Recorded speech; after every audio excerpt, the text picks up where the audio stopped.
क्या क्या कहते हैं, ननो प्रकाश रूपाय बुद्धिर एव अहंकारादि सर्व वस्तु अवभासकत्व संभवात किम तद अतिरिक्त साक्षी कल्पनाया इति आशंका।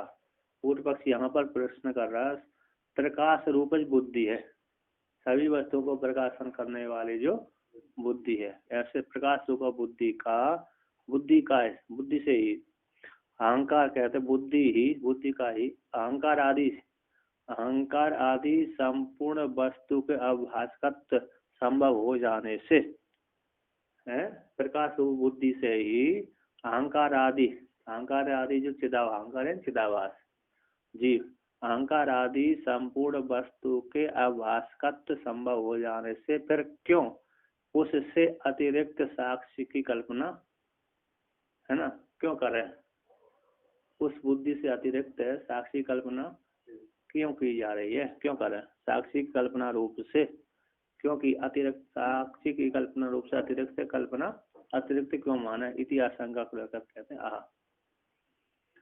निरंतरम भाष्यमाने कूटस्थे ज्ञप्ति रूपतः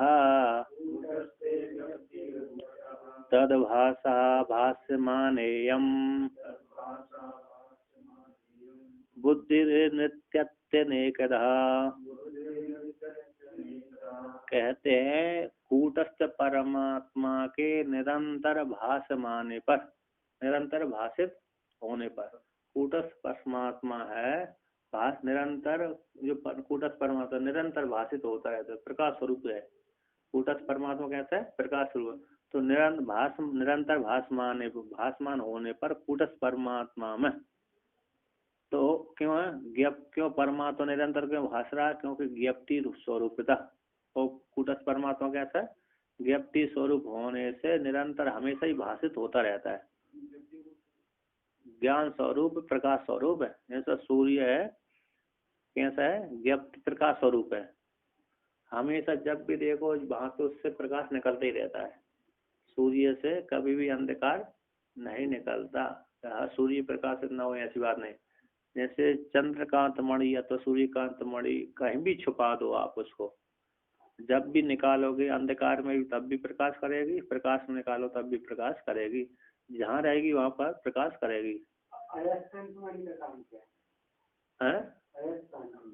अयस्क बोलते लोहा, अयस्कांत चुंबक खींच है, अयस्क लोहा को चुंबक खींच लेती है, वो जो सोमनाथ मंदिर है ना, वहाँ बोलते हैं अयस्कांत मणि रखा था, वो मणि क्या करता था, अयस्कांत मणि वो जो रख देते थे जो मंदिर की तरफ बन जाते, और एक बहुत बड़ा लोहे का गोला, वो मणि के ऊपर हवा में करीब 5 फीट 10 फीट ऊपर वो ऐसे घूमते रहते थे अयस्कांत मणि के प्रभाव। शिवलिंग बहुत लोहे का गोला, बहुत बड़ा, वो अयस्कांत मणि के प्रभाव से घूमता। उसको क्या बना है कि चारों तरफ में वो अरे चुंबक लगा दी, चारों तरफ क्या कर दिया चुंबक है, तो एक इस दीवार में कर दी, इस दीवार में चारों तरफ, ऊपर भी लगा दी नीचे भी लगा दी, तो आपने ये चुंबक अरे देखोगे ना, चुंबक को अपोजिट साइड, हाँ अपोजिट साइड में रखना है, वहाँ पर दोनों एक तरफ करंट चिपक जाएंगे, ऐसे करेंगे चिपक जाए, अब ऐसे कर दिया तो वो दूर दूर जाती है, वो फैलती हैं। अभी करंट का तैयारी इसी टेक्निक से होता है, चुंबक को इलेक्ट्रिक चुंबक बनाते हैं, तो इलेक्ट्रिक चुंबक है वो उसमें रिपल्शन आता है, उस बीच में जो जगह खाली जगह होता है उसमें कोई भी राड को जोर घुमाने से उसी राड में करंट आएगा, उसी राड को कम्यूटेटर लगा के 2 वायर लगा के ट्रांसफार्मर को लगा देते, वही चुंबक का वही करंट का तैयारी। अभी ऐसा तो सिर्फ वो जो राड होता है वो दोनों को राड को घुमाने के लिए टर्बाइन होता है, पानी का फोर्स टर्बाइन घुमाते हैं, टर्बाइन घुमाने से वो राड घूमते रहता है। अभी बेरिंग आ गया, एक राउंड और टर्बाइन घुमाने से राड 10 राउंड घूमेगा बेरिंग की वजह से, ऐसा ही करंट उत्पत्ति, ऐसा ही कुछ नहीं उसी वही था, वो चारों तरफ चुंबक लगा दी उसको, और फिर ऐसा मणि के प्रभाव से वो ऐसे घूमता था, हाँ, चुंबक के प्रभाव से, चुंबक था ना ऐसे यानी हाँ घूमता रहता है। आप विपरीत आप दो चुंबक जो है ना माइक है उसमें चुंबक तो रहती है, तो उसको आप जॉइंट कर दो टुकड़े कर रहे हैं ना कभी भी, तो उसको चिपकाएंगे तो एक तरफ जैसे सीधी हो जाएगी चिपक जाएगी, किंतु उसको विपरीत कर देंगे तो अलग अलग होगी, विपरीत दिशा से। हाँ उसने पंडित उन्होंने बता दिया वहाँ के पंडितों ने इसमें ये करामाती है, तो नहीं तो वो लोग सब जानते थे आकाश में शिवलिंग घूम रहा है। आप शिवलिंग कथा हो आकाश में घूम रहा है जमीन से ऊपर। जब उसने दीवार तोड़ दिया ना तो गिर गए, एक तरफ का बैलेंस खत्म हुआ तो शिवलिंग नीचे आ गया। शिवलिंग था टेक्निक तो बनाए थे। और आकाश में कैसे घूम रहे, बहुत जगह आकाश में अभी घूमते हैं। पुराना टेक्निक आज तक साइंस को समझ में आया। लेपाक्षी में ये पत्थर का पिलर उसके नीचे टवल ऊपर ऐसे ही हवा में तैर रहे, उसके नीचे टवल ऐसे डाल के आपको दिखा सकते। हाँ भूमि को टच नहीं हुआ। भूमि को ये वहाँ पर राजस्थान में भी, अजमेर में, अजय पास नगर में, वहाँ भी बोलते हैं पत्थर अरे हिलता ही नहीं है, थोड़ी सी सारे टिका हुआ है। दो तीन जगह, 4-5 जगह का वर्णन का है, कहीं एक दूसरे में जापान आदि में भी एक पत्थर का वर्णन किया था। 4-5 जगह ऐसे मैंने देखा था। और एक मंदिर में जो छाया पड़ता है कैसे अलग अलग, उसमें तो ये दक्षिण नहीं ना दक्षिण में ही है वो, बृहद्रेश्वर महादेव है, बृहद्रेश्वर तंजावुर में बृहद्रेश्वर महादेव। उसका किस प्रकार से बनाया उन्होंने, एक पत्थर बोल दे, एक पत्थर पे ही बनाया है शिवलिंग को, मंदिर को एक पत्थर पे ही बना हुआ है वो। छाया नहीं पड़ती है मंदिर की। मैं तो गया तो मेरा तंजावुर बृहद्रेश्वर महादेव है, बृहद राजा है कि बृहद्रेश्वर। शिवलिंग इतना ऊंचा होगा कि सीधा ऊंचा होगा लगभग 10-11 फुट से कम होगा। तमिलनाडु में ऐसा वो क्या है, एक पत्थर पे ही बनाया है वो उसको। एक उनकी जो दीवार की चौड़ा है ना, तो किला था ना, राजा ने बनाया है। बहुत चौड़ा है, यहाँ से वहाँ तक किला है राजा के द्वारा। सारे दक्षिण के जितने मंदिर है ना सब राजा के द्वारा बने हुए, इसलिए बड़े बड़े बनाए उन्होंने। और दूसरा मुसलमान राज पहुंचा नहीं पाया वहाँ पर। मंदिर जैसा काहे इतने बड़ा मंदिर, तो मुसलमान जैसे राज पहुंच जाता वहाँ पर वो कबाड़े हो जाते। ज्यादा नहीं चला, बहुत बार तो हारा है, लेकिन हाराने के बाद एक साल वो मुसलमान राज कर सकते, इसके बाद वो फिर वापस चले। किष्किंधा में तक पहुंच गए थे। श्रीशैलम तो मुसलमानों के राज में ही था। श्रीशैलम महादेव बाद में मुसलमान पूरा इंडिया का जो हमें घुस गई वहाँ पर श्रीशैलम था। तो यहाँ पर कहते हैं और चुंबक का होता है ना, कहते हैं ज्ञप्ति रूप परमात्मा प्रकाशित होने से, ज्ञप्ति रूप होने से उस कूटस्थ परमात्मा के हमेशा निरंतर भाषित होने के कारण उसी परमात्मा के प्रकाश से तदभाषा, उस कूटस्थ परमात्मा के प्रकाश से भाष्य माना यम बुद्धिर, ये जो यह बुद्धि है ना भाषमानित होती है, भाषित होती रहती है, भाषित होती है नृत्यति अनेक अनेक प्रकार से नाचती रहती है, इन विषय को प्रकाशन करती रहती है। तस्य भाषा सर्वमिदं विभाति, श्रुति है उस परमात्मा के प्रकाश से संपूर्ण जगत प्रकाशित होता है। उस परमात्मा के प्रकाश को लेकर के सूर्य प्रकाशन करता है। तस्य भाषा सर्वमिदं विभाति, यह जो भाषित हो रहा है जगत वो परमात्मा के प्रकाश के द्वारा प्रकाशित हो रहा है। परमात्मा को प्रकाश लिया सूर्य, सूर्य ने फिर जगत को प्रकाशन कर दिया। अब आगे कहते हैं निरंतर कूटस्थे निर्विकारे साक्षिणे व्यक्ति रूपतः स्व प्रकाश चैतन्यतः निरंतरम भासमाने सदा स्मृति सती इयं बुद्धि तद भाषा तस्य साक्षिणा स्वरूप चैतन्य भासमाना प्रकाशमाना एव अनेकदा घटोयम पटोयम इत्यादि ज्ञानाकार नित्यति विक्रियते। कहते हैं कूटस्थ निर्विकार कूटस्थ परमात्मा में साक्षी में ज्ञप्ति रूप होने से स्वप्रकाश चैतन्य के द्वारा निरंतर भासमान होने पर सदा स्मरण होने पर होते हुए यम ये बुद्धि है उस परमात्मा के द्वारा स्मरण होती हुई उस परमात्मा के प्रकाशन के द्वारा ये प्रकाशित होती हुई चैतन्यतया रूप से निरंतर भासमान होने पर सदा स्मरण स्वरूप होने के कारण यह जो बुद्धि तस स्मरण होती रहती है। कहते तद बुद्धि है ना उस परमात्मा के प्रकाश से, तद वह बुद्धि उस परमात्मा के प्रकाश तस् उस साक्षी के स्वरूप चैतन्य से भासमान, उस परमात्मा के स्वरूप चैतन्य से भासमान होती हुई प्रकाशित होती हुई ये बुद्धि प्रकाशमान होती हुई अनेक प्रकार से अयम घट है पट है इत्यादि ज्ञान के द्वारा विकार को प्राप्त होती रहती है, जानती रहती उस परमात्मा के सत्ता को लेकर के। चैतन्य रूप परमात्मा की सत्ता से ये बुद्धि सारे विषयों को प्रकाशित करती रहती है। अतो अयम भाव है जो भाव है ना, इस अयम भाव कहते तो ये तो बुद्धि विकारितया जड़त्वात् स्वतः स्फूर्ति राहित्यम अतः तद अतिरिक्त सर्व अवभाषक साक्षी अभ्युप गंतव्य इत्यर्थ।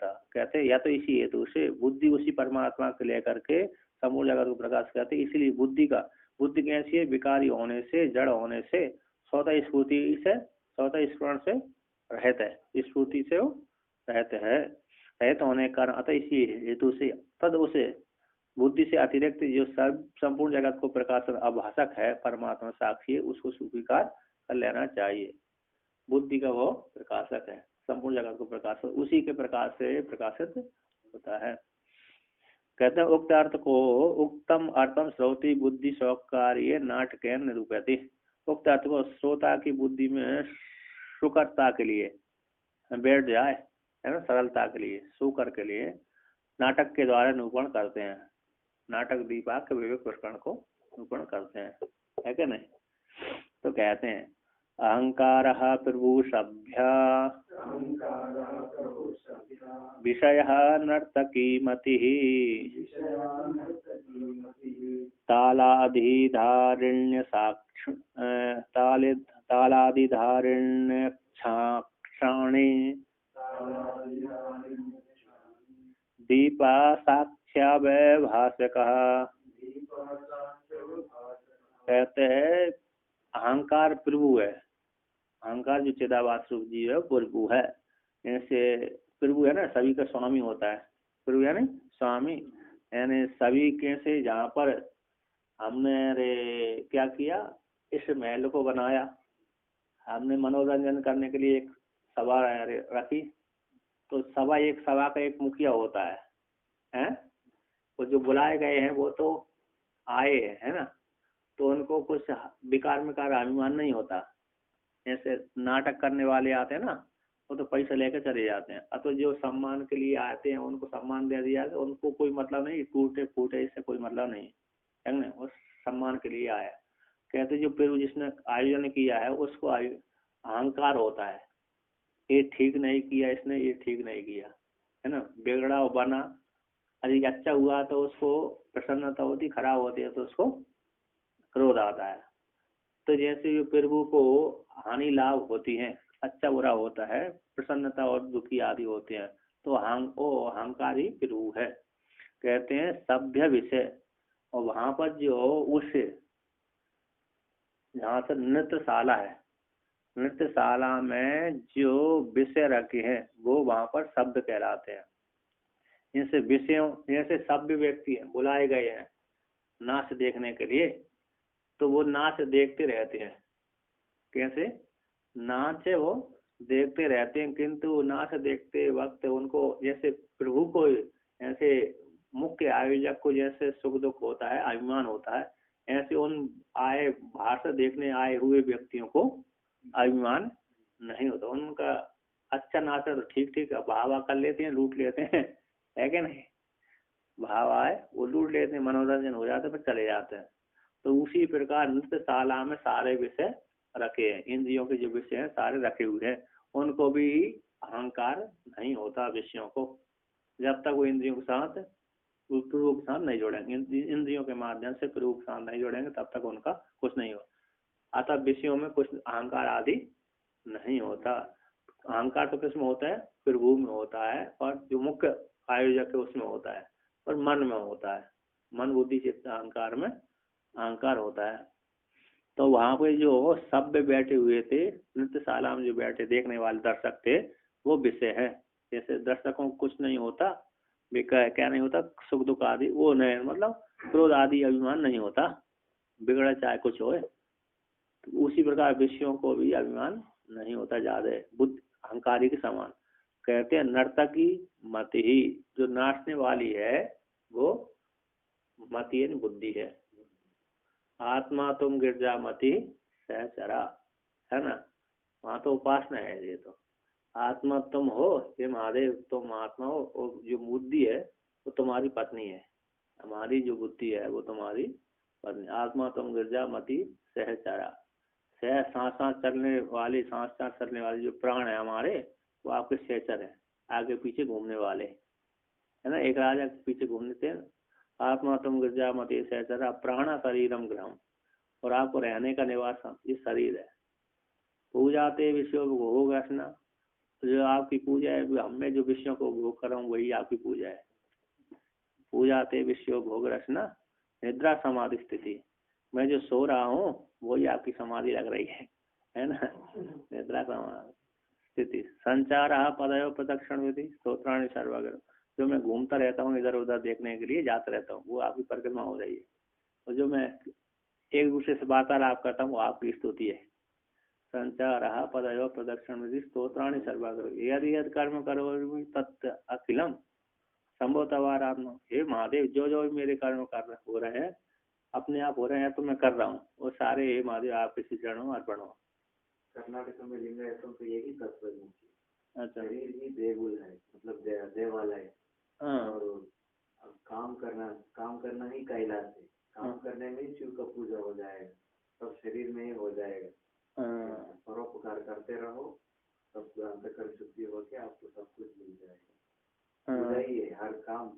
काय हवे कैलाश, देह हवे देगुल। देह हवे देगुल मतलब शरीर ही देवालय। काय हवे कैलाश मतलब जो काम करते परोपकार सेवा, काम सेवा, वही हो, जब वहाँ ही कैलाश हो जाता है। गुड़ी मैंने क्या गुड़ी मंदिर तो कर्नाटक में गुड़ी बनते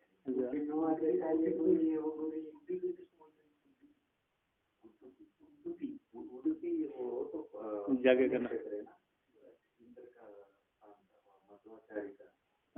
का उड़पी मध्य संप्रदाय का,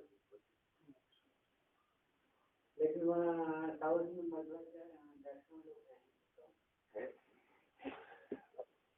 ऐसे इधर के वैष्णव जैसे वैष्णव नहीं होगा के वहाँ थोड़ा भाष्यकार भगवान का प्रभाव ज्यादा, भाष्यकार भगवान का प्रभाव ज्यादा है।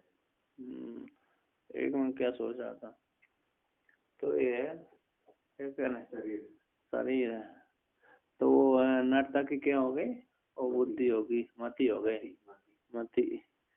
और कहते हैं ताल आदि धारिणी अक्षणे, जैसे वहां पर सभा में नृत्य ताला में ताल को ढोलक मंजीरे बजाने वाले आते हैं ना, वो केवल इंद्रियां हो गई वो, क्योंकि ताल आदि के अनुसार ही बुद्धि नाचती है, अतः बुद्धि के अनुसार वो ताल आदि बजाए जाते हैं, नाचने वाले के अनुसार ही, नृत्य वाले के अनुसार ही ताल आदि बजते हैं, अभिनय है ना। तो अक्षणी हो गए हैं, बुद्धि की प्रेरणा से इंद्रियां कार्य करती हैं। कहते हैं और उन सबको प्रकाशन करने वाला दीप है साक्षी अवभास का, सारे 19 ताला में जो दीपक सबको प्रकाशन करता है, उसी प्रकार जो शरीर के भीतर विराजमान परमात्मा है वह भी सभी का प्रकाशक अवभाषक है।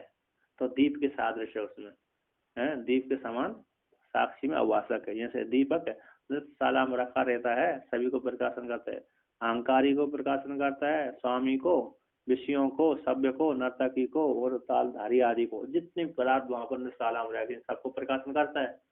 कौन? दीपक, उसी प्रकार साक्षी भी इस शरीर के भीतर रह करके सभी को प्रकाशन करता रहता है। विषय को, अहंकार को, मति को, बुद्धि को, इंद्रियों के विषयों को, तो इस प्रकार साम्य है। तो कहते हैं टीकाकार कहते हैं विषय भोग साकल्य वैकल्य अभिमान प्रयुक्त हर्ष विषाद वत्वात् नित्य अभिमानी प्रभु तुल्यत्वम अहंकार से। कैसे विषय के भोग और साकल्य वैकल्य, सब साकल्य संपूर्ण, वैकल्य ने कम, विकल हो गया, कम हो गया। तो अभिमान से प्रयुक्त हर्ष विषाद आदि वाले होते हैं, है ना। अच्छा हो गया, कोई त्रुटि नहीं रही तो हर्ष हो गया, त्रुटि हो गई तो विषाद हो गया। तो यहाँ से विषय भोग के त्रुटि से, सकल संपूर्णता से और विकलता से, त्रुटि से हर्ष और विषाद की प्राप्ति हो जाती है। तो हर्ष विषाद की प्राप्ति हो जाने से नृत्य में अभिमान करने वाला, नृत्य में जिसने प्रोग्राम रखा था, ऐसे नृत्य में अभिमान करने वाले प्रभु के तुल्य अहंकार का है। जैसे अहंकारी व्यक्ति है, अहंकार को हमको अरे क्या हो गया, विषय अच्छे मिल गए तो राग प्रसन्नता हो गई, और विषय प्रतिकूल चला गया तो द्वेष हो गया, क्रोध आ गया, है ना। हमने ये अच्छा रूप को देखा, हम प्राप्त करना चाह रहे थे उस रूप को, वस्तु को, मिल गया तो आनंद आ गया, नहीं मिला तो दूसरा ले गए उसको, वस्तु को, तो क्रोध हो गया। हाँ, विषयों को ध्यान, विषयों का क्रोधो भी जाए थे।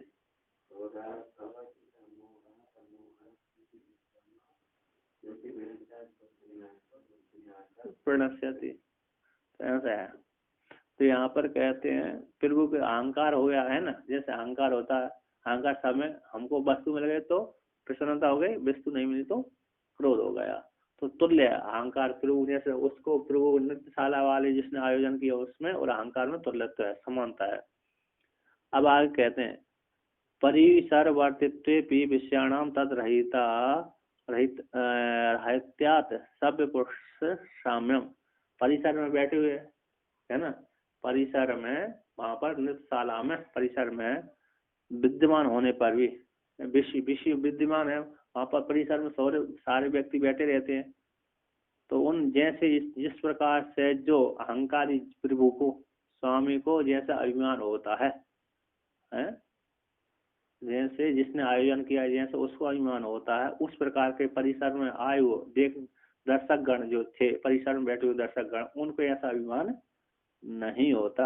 हाँ, प्रसन्नता होती है, हर्ष विषाद होता है, लेकिन इसके जैसा अभिमान नहीं होता। क्यों? इसने पैसा खर्च किए थे, उन्होंने पैसे खर्च किए ही नहीं, है ना। जिसने पैसा नहीं खर्च किए उसको ज्यादा इतना हानि वो लाभ नहीं होता, अभिमान नहीं होता। किंतु जिसने पैसा ज्यादा खर्च किए, थोड़ा ही टूट जाए या थोड़ा ही बिगड़ जाए तो ज्यादा लगता है ना। बन जाए तो अच्छा आनंद आ जाता है, तो बिगड़ गया तो क्रोध आ जाता है। तो परिसर वर्तित्व होने पर, परिसर में रखे हुए विषय हैं, तो उन विषयों का भी अभिमान से रहित होने, जैसे अहंकार को अभिमान होता है उसी प्रकार इन विषयों का अभिमान नहीं होता। जैसे सभ्य पुरुष को, सभा में बैठे हुए पुरुषों को क्या नहीं होता, अभिमान नहीं होता प्रभु के समान। उसी प्रकार विषयों जो परिसर में रखे हुए, नृत्यशाला में रखे रूप रस गंध स्पर्श आदि जो विषय है, वो विषय कैसे हैं, अभिमान से रहित हैं। तो कहते तद राहित्य, विषयों है ना, विषयों के अभिमान से राहित होने के कारण सब पुरुष में साम्यता है, विषयों में और सभ्य पुरुष में कैसी है, साम्यत्व है ना। जैसे सभ्य पुरुष है, सभा में बैठ दर्शक गणों को इतना अभिमान नहीं होता, निर्विकार रूप से रहते हैं। विकार ऐसे निर्विकार से नहीं रहते, मतलब रहते हैं, थोड़ा राग तो रहता है, किंतु इतना अभिमानी जैसा स्वामी के जैसा और जिसने आयोजन किया उसके जैसा अभिमान इनको नहीं होता। उसी प्रकार जो विषय भोग है, जब तक इंद्रियों के साथ संबंध नहीं हुआ, कर्ता के साथ संबंध नहीं हुआ, है ना, भोग के साथ संबंध नहीं हुआ, तब तक वो पड़े रहते हैं, रखे रहते हैं।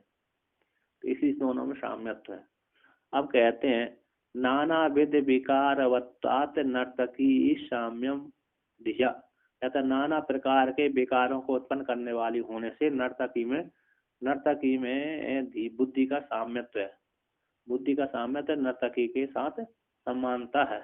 जैसे नर्तकी सभा में आए हुए सभी को मनोरंजन करती है हाव भाव के द्वारा, है ना, हाव भाव को मटका कर दिखा करके अभिनय आदि करके सारे पुरुषों को मनोरंजन, स्त्री पुरुषों को मनोरंजन करती है।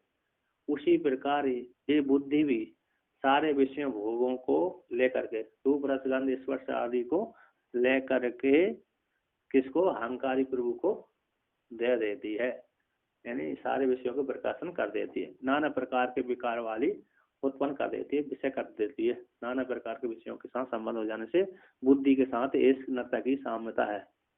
कहते हैं धी धी विक्रियमाणा विक्रियाणाम अनुकूल व्यापार वत्वात् तालवाधि धारी समानत्वम इंद्रियाणाम।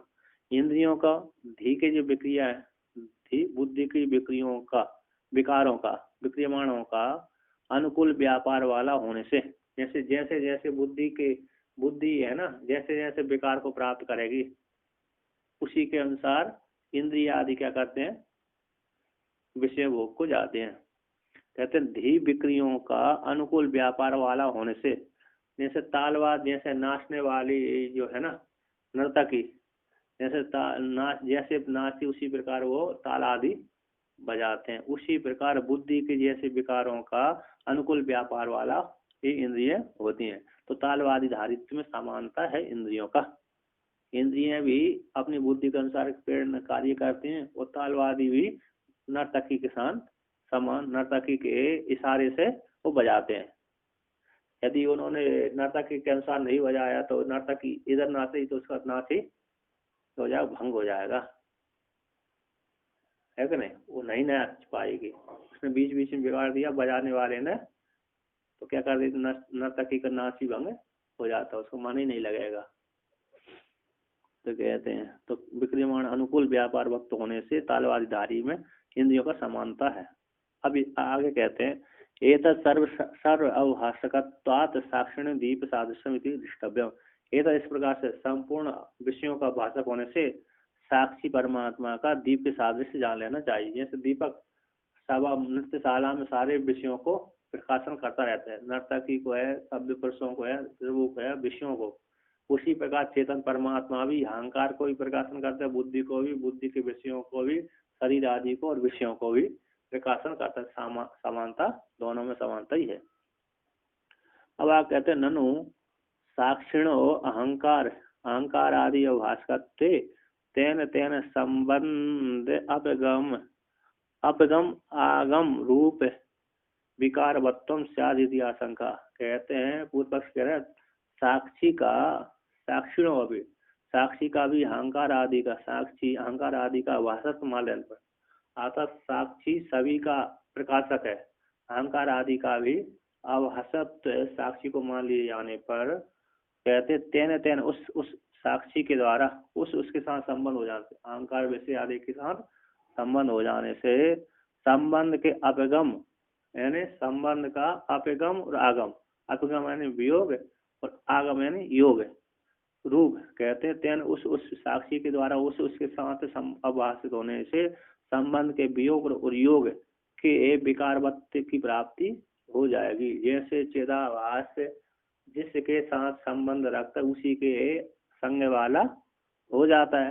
चिदाभास रूप जो जीव है जिस वस्तु को प्रकाशन करता है, जब जिस वस्तु को प्रकाशन करेगा तो उसी के साथ राग द्वेष वाला हो जाता है। उसी प्रकार परमात्मा भी चिदाभास आदि विषयों को प्रकाशन कर रहा है ना, चिदाभास आदि सबको विषयों को प्रकाशन करता है, तो उसके विषयों के संग दोष के कारण उसमें विकारित्व आ जाएगा, ऐसी आशंका होकर कहते हैं।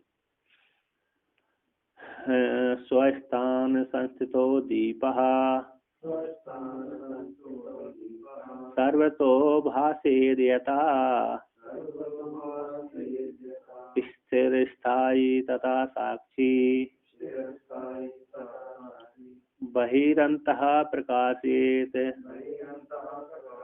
कहते हैं 100 स्थान में स्थित दीपक सर्व तो चारों ओर प्रकाशित, कहता जिस प्रकार से चारों ओर के विषयों को प्रकाशन कर देता है, अपने स्थान से च्युत न होता हुआ दीपक, अपने स्थान से च्युत न होता हुआ दीपक, वहां पर जो उसके चारों तरफ जो विषय भोग आदि हैं, सभी को वस्तु पड़ी हुई है, उन सारे वस्तुओं को, नर्तक आदि को, सभ्य पुरुषों को क्या कर देता है, प्रकाशन कर देता है। ऐसा जिस प्रकार से विकार से रहित होकर के, है ना, अपने स्थान से च्युत न होता हुआ, वहाँ एक स्थान पर रखा हुआ, सारे उसके सामने जितने भी आए, जहाँ जहाँ तक उसका प्रकाश जा रहा है, वहाँ पर सभी वस्तु को क्या कर देता है, प्रकाशन कर देता है। यथा जिस प्रकार तथा उसी प्रकार स्थिर स्थायी साक्षी, स्थिर स्थायी जो साक्षी है, अपने स्वरूप में स्थित रहता हुआ, है ना, अपने स्थिर स्थायी,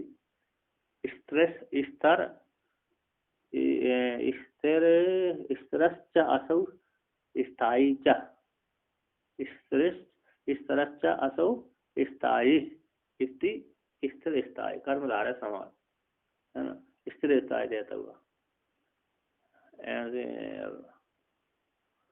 राम ईश्वर, है ना, रामश्च असौ ईश्वरश्च, रामश्च असौ ईश्वरश्च कर्मधारय समास। राम ईश्वर, रामेश्वरम, रामेश्वर में 3 समास कर देते हैं, अकेले रामेश्वर में करते हैं। राम ईश्वर, राम है, राम ईश्वरा यस्य स रामेश्वर, राम है ईश्वर जिसके, बहुरी समास कर दिया, ये महादेव ने कर दिया है। और राम है, महादेव ने बोल देते हैं, है ना, और राम जी बोलते हैं, स्वयं समास करते हैं। रामस्य ईश्वर थी रामेश्वर, जब उन्होंने शिवलिंग की स्थापना करी और अपना नाम दिया रामेश्वर महादेव, तो राम समास ही है, तत्पुरुष समास। रामस्य ईश्वर थी रामेश्वर, राम के ईश्वर है। और शिव जी ने समास कर दिया, राम है ईश्वर जिसके, राम ईश्वरा यस्य स रामेश्वर, राम है ईश्वर जिसके, और रामेश्वर हो गए, अन्य पद प्रदान हो गए। अब कर्मधारा समास कर दिया, रामश्च असौ ईश्वरश्च इति रामेश्वर, राम ही ईश्वर है ना। तो इसमें इसी में समास कर देते हैं। प्राय करके तत्पुरुष समास प्रधान रहा है, प्राय रामस्य ईश्वर, जैसे जगन्नाथ, जगन्नाथ सोमनाथ है,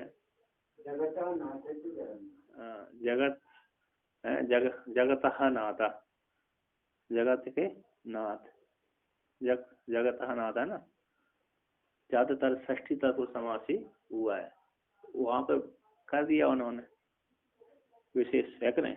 प्राय का रूप क्या है, प्रभाव पत्रक न्याय है तो षष्ठी तत्पुरुष समास ही, जैसे विष्णु भगवान के ना बद्रीनाथ है ना, बद्रीनाथ, अथवा द्वारका नाथ, द्वारका के नाथ, द्वारका नाथ थी, द्वारका नाथ। तो यहाँ पर क्या आगे कर्मधारय समास कर दिया है, स्त्रश्चासौ स्थायी च इति स्त्री स्थायी।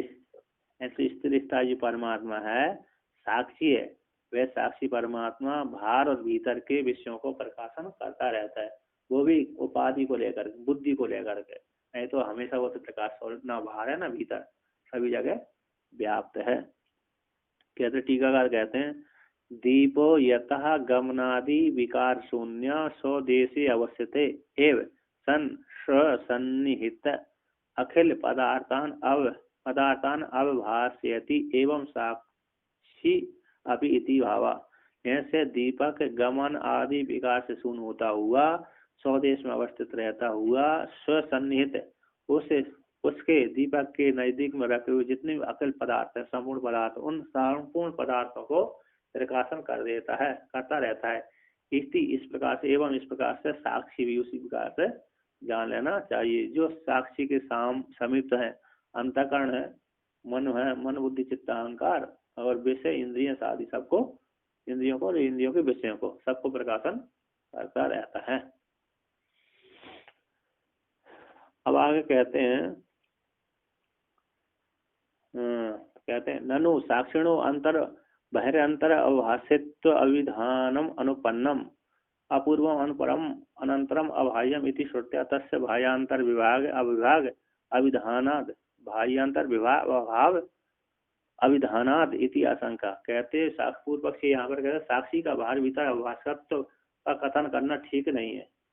परमात्मा बाहर भीतर प्रकाशन करता है, ये कहना ठीक नहीं। क्यों? श्रुति तो कहती है अपूर्वम अनुपरम अनंतरम अबाह्यम, उसका कारण नहीं, कार्य नहीं है, बाहर भी नहीं भीतर भी नहीं है, अजी है ना, ऐसी श्रुति वर्णन करती है। तो बाहर भीतर से रहते वो इति श्रुति के साथ आप कहा बाह्यांतर जो विभाग है उस विभाग का अभाव का कथन होने से विरोधाभास हो रहा है। श्रुति के साथ आपके वाक्य का विरोधाभास हो रहा है, इति आशंका लेकर कहते हैं। बहिरंतर विभागोयम देहापेक्षुन साक्षिणी विषयाबाह्य देशस्था देहस्यांतरहंकृति। कहते बाहर भीतर का विभाग है, देह की अपेक्षा से साक्षी में नहीं है। साक्षी परमात्मा में ही बाहर भीतर का विभाग नहीं, ये तो शरीर को लेकर के हुआ है। विषय बाह्य देश है इसलिए बाहर प्रकाशन हो रहा है, और देह शरीर के भीतर अहंकार है इसलिए भीतर प्रकाश, शरीर के भीतर अहंकार इसलिए अहंकार का प्रकाशन हो रहा है, और विषय बाहर है इसलिए बाहर का प्रकाशन कर रहा है। किंतु जो साक्षी तो दोनों को एक समान प्रकाशन कर रहा है। जैसे सूर्य है सभी को एक साथ प्रकाशन कर देता है। तो बाहर भीतर का विभाग तो परम शरीर को लेकर के हुआ, उपाधि को लेकर के हुआ, शरीर उपाधि को लेकर के, साक्षी परमात्मा में नहीं है। कहते कस्य बाह्यत्व कस्य च अंतरत्व, तो विषय बाह्य और अहंकार चिदाभास बुद्धि अहंकार आदि कैसे भीतर है।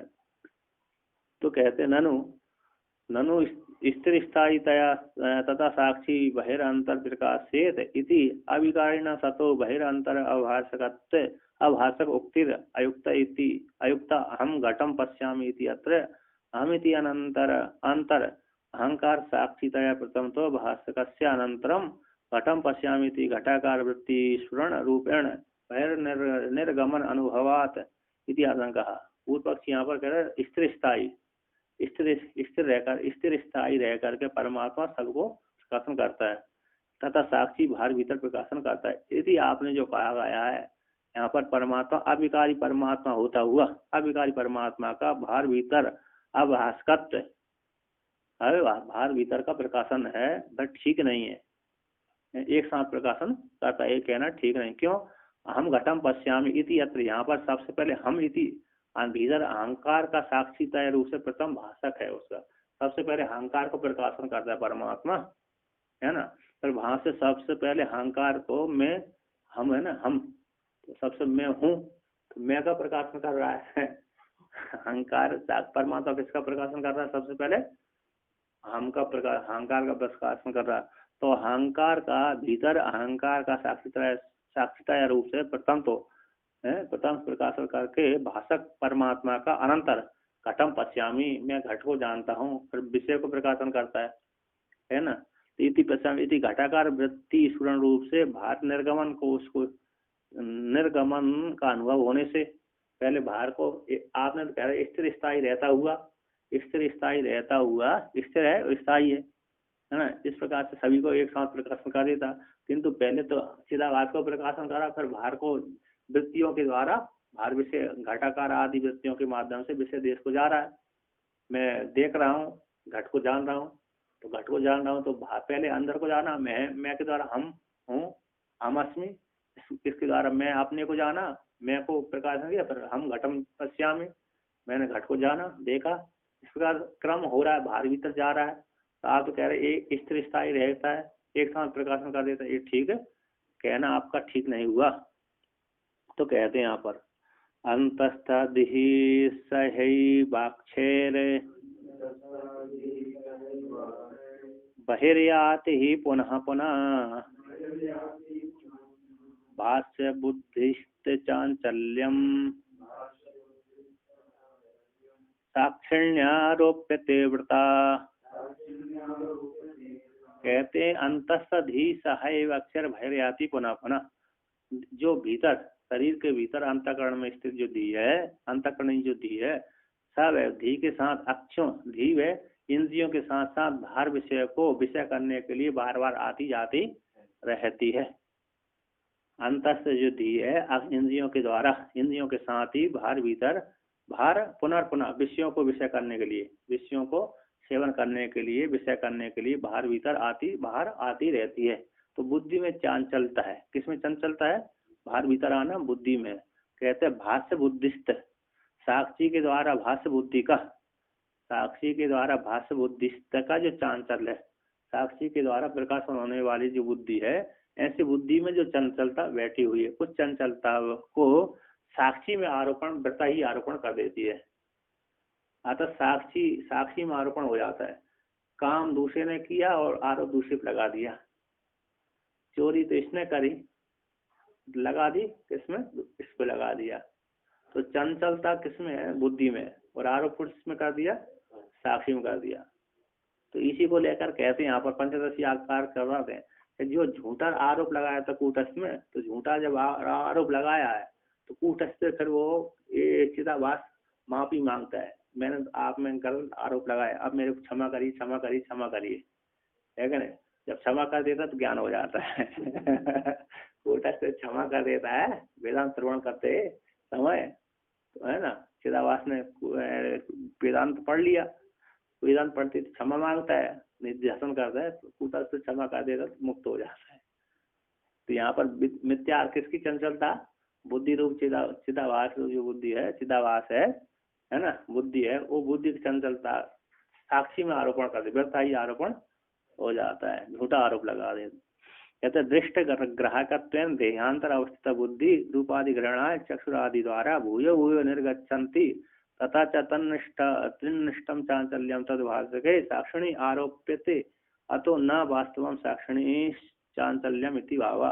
कहते दृष्ट ग्राहक रूप से, देख ली वस्तु के, दृष्ट है ना, देख लिया गया, देख ली ये वस्तु के ग्राहक रूप से, ज्ञानक रूप से ग्रहण करने, ग्राहक होने से देहांतर के भीतर अवस्थित जो बुद्धि है रूप आदि ग्रहण करने के लिए चक्षु आदि इंद्रियों के द्वारा बार बार निकलती रहती है।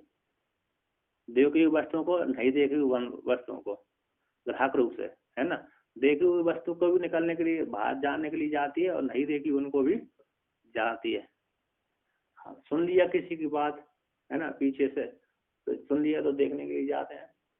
ऐसे कोई आ रहा है, छम छम करके आ रहा है कोई, कौन जा रहा है, ये देखने की इच्छा जिसको बार बार होती है नहीं, कोई धम धम करके आ रहा है, छम छम करके आ रहा है, तो इच्छा होती है कौन जा रहा है,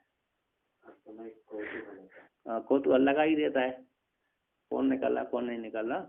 तो कहते हैं यहाँ पर दृष्ट ग्राहक रूप से देहांतर के भीतर जो बुद्धि है रूप आदि ग्रहण करने के लिए चक्षु आदि इंद्रियों के द्वारा बार बार निकलती रहती है।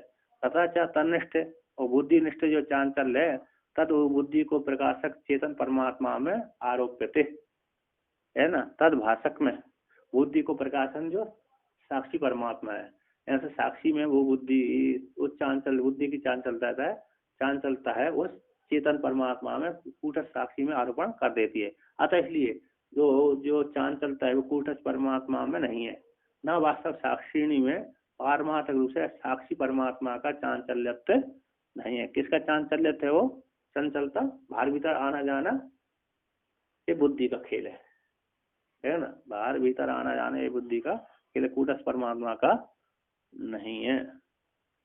इस प्रकार से वर्णन